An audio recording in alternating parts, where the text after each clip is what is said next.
on the backs of the enslaved and with Sea Island cotton, this area, Hilton Head, Beaufort, the Lowcountry in general, became one of the wealthiest places in the world.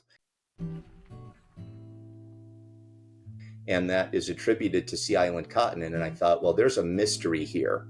And I'll bet by studying Sea Island cotton, I'm going to learn a lot about world history. But honestly, it really exceeded expectations. It kind of blew my mind when I did this deep dive on Sea Island cotton and why it was grown here at Myrtle Bank Plantation. So I'm looking forward to sharing those details, and I'm sure we're going to have a great conversation. Absolutely. So, can you, I mean, obviously, with slavery, everybody is familiar with, that most of the southern states were growing cotton. But can you tell us the difference between the Sea Island cotton that was grown here and the cotton, I don't know, the general cotton that was grown over there? Because obviously, along the Gullah Geechee corridor from North Carolina to Florida, a lot of the Gullah were growing Sea Island cotton, indigo, and of course, rice, rice, rice. But why was there a difference, or what is the difference between, and why have that here and not there? Sure.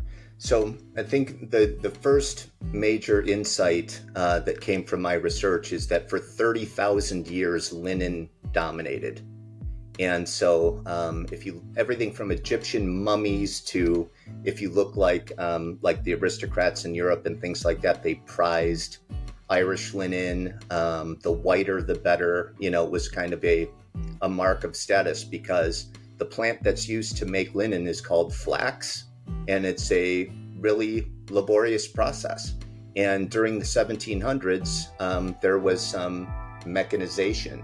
And so they were trying to figure out how to automate the process of making fabric. And it turned out that cotton lent itself to mechanization.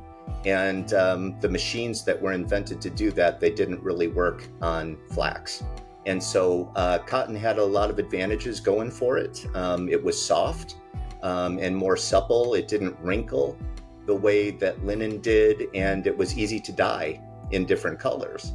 And so what this did was sort of ignite a worldwide middle class appetite for cotton.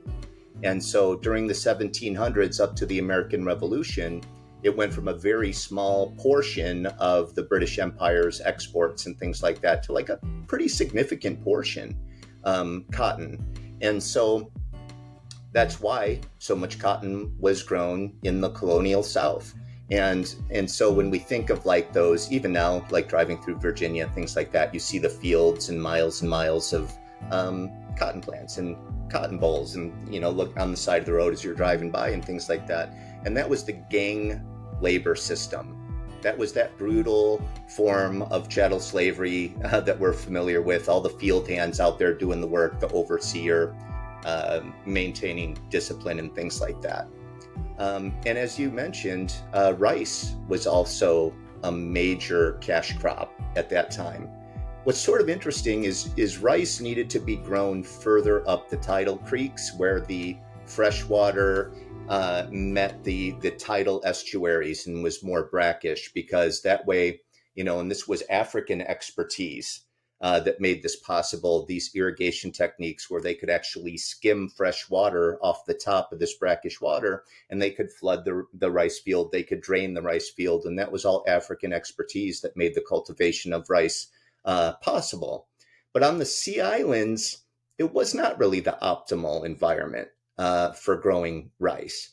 And so on the Sea Islands, you saw more indigo.